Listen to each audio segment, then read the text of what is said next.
okay, I hear you. You're feeling super irritable, or you have felt irritable at certain times in your cycle, perhaps a bit moody alongside that, perhaps some breast tenderness, some headaches, and you're just not sure. You know it's related to your hormones, but you're not sure what's going on and why this is happening to you. Well, it's likely this is PMS, premenstrual syndrome, or premenstrual symptoms. And there's something you can do about this, okay? It's not normal. We can balance your hormones again so you don't have to experience this month in, month out. So if you'd like to learn a little bit more, keep on listening today. Now, what is PMS? PMS is basically something that 90% of women experience, one or more symptoms, and it can be, like I said, moodiness, it can be irritable, feeling irritable, can be headaches, it can be pain in the body, fluid retention, puffiness, and this generally happens the week before your period is due, but it can be anywhere from ovulation up to your period, so it can even be for 2 weeks leading up to your period, and that is called the luteal phase. Now, in this phase, naturally progesterone should be going up to a peak of around 200 times of what estrogen is. Now, estrogen and progesterone compete in the body. So if estrogen is dominant, maybe it's too high because you're producing it too much in the body, maybe you're being exposed to too many endocrine disrupting substances in the environment, or maybe you're just not getting rid of, like, metabolizing the hormones and getting rid of them properly. All three of those will lead to estrogen dominance, and that will compete with progesterone, so progesterone won't be able to peak where it should do in that second half of your cycle, and that is a major cause of PMS. It's not the only cause, but it's a major cause.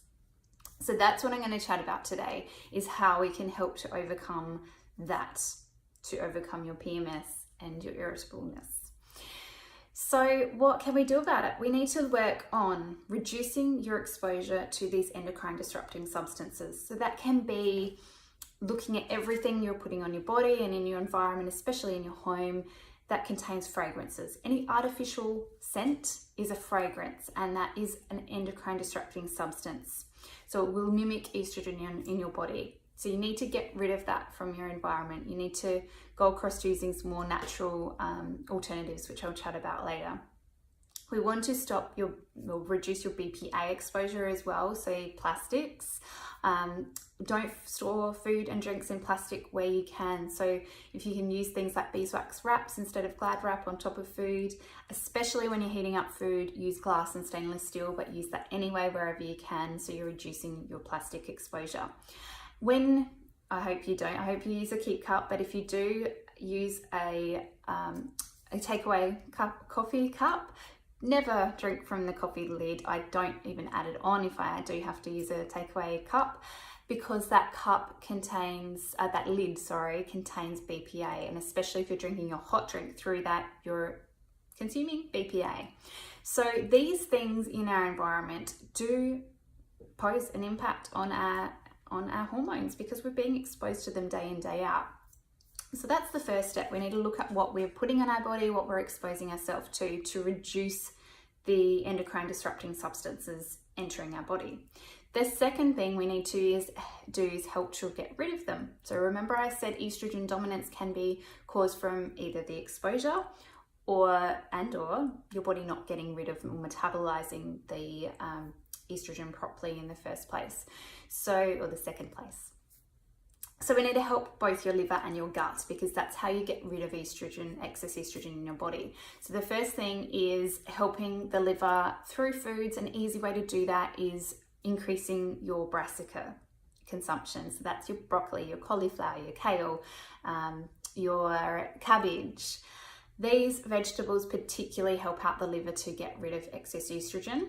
Increasing rosemary in your diet as well can do that. That has a super detoxing effect in the body. Cilantro or coriander as well. So that's something simple you can do through the diet. Drinking dandelion tea as well, and there's some other liver herbs that you can take, which are listed in my book, Balance the Natural Way to Healthy Hormones. And you can also increase your ability to get rid of that estrogen through the gut, or you do need to do that. So let's say that your liver packages up all this estrogen because you've been having lots of healthy liver herbs and nutrients and foods, but you're not having a regular bowel movement. That estrogen is just going to be recycled back into the system again. So you need to have a healthy gut as well, a nice healthy Bristol stool number 4 every single day. So fermented foods will help you do that, and that'll help you get rid of that excess estrogen, properly eliminate it from the body. So fermented foods, broth, anything gut healing is going to help that as well. And enough fiber through your diet will also encourage a healthy bowel movement. So that's the second step. And then you can also take lots of supplements and herbs to help increase both the liver and the gut as well. So thinking liver, I list all of these in my book, Balance the Natural Way to Healthy Hormones, and how to take them, the amounts, but things like magnesium, B vitamins, amino acids like N-acetylcysteine, liver herbs like St. Mary's thistle, dandelion, globe artichoke. There's lots of things you can take to enhance the liver function and also the gut, getting rid of these hormones, the estrogen properly. But then thirdly, we want to increase your progesterone, don't we? Now, something else that can compete with progesterone along with estrogen is stress.